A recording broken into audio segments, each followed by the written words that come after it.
ఇప్పుడు నేను చెప్పబోయే విషయం దేశంలోనే ఒక పెద్ద ఎపిస్టైన్ ఫైల్స్. ఇది మహారాష్ట్రలో జరిగిన ఒక పెద్ద సెక్స్ రాకెట్ కుంభకోణం. ఇది ఎలా జరిగిందనేది పూర్తిగా వివరంలోకెళ్తే, అశోక్ కారత్ ఇతను పూణేకి చెందిన ఒక జ్యోతిష్కుడు, అంటే న్యూమరాలజిస్ట్ ఏదోని అంటాం.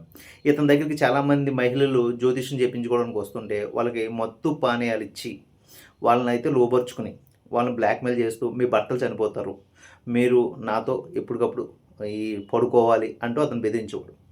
ఇందులో చెప్పుకోదగ్గ విషయం ఏంటంటే, ఒక మహిళ దీని మీద ఫిర్యాదిస్తే, ఆ మహిళను కూడా బెదిరించారు. కానీ బెదిరించింది ఇతను కాదు.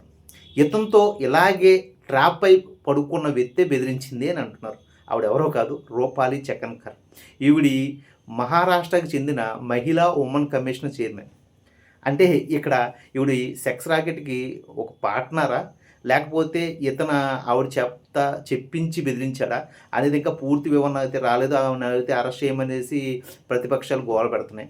ఇవన్నీ పక్కన పెడితే, ఇంతకన్నా దరిద్రమైన విషయం ఏంటంటే, ఇతని భార్య, ఇతని కొడుకు కూడా ఇలా వచ్చిన ఆడవాళ్ళకి మత్తు పానీయాలిచ్చి పడుకోబెట్టి, తండ్రి దగ్గర కొడుకు పడుకోబెట్టాడు, భార్య భర్త దగ్గర పడుకోబెట్టి ఆ వీడియోలు తీసి వాళ్ళది డిజిటల్ చేసి వాళ్ళ దగ్గర పెట్టుకున్నారంట.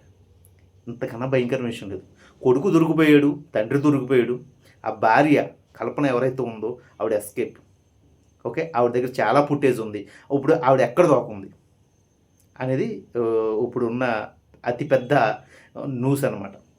ఇందులో ఆ రాష్ట్రానికి సంబంధించిన సీఎం పేరు ఇన్వాల్వ్ అయ్యింది.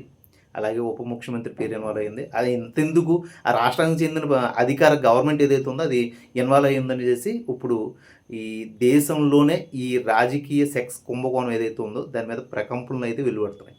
ఇది రాబోయే రోజుల్లో చూడాలి. అసలు ఇది ఎక్కడ స్టార్ట్ అయింది, ఇది ఎక్కడ ఎండ్ అవుద్దని.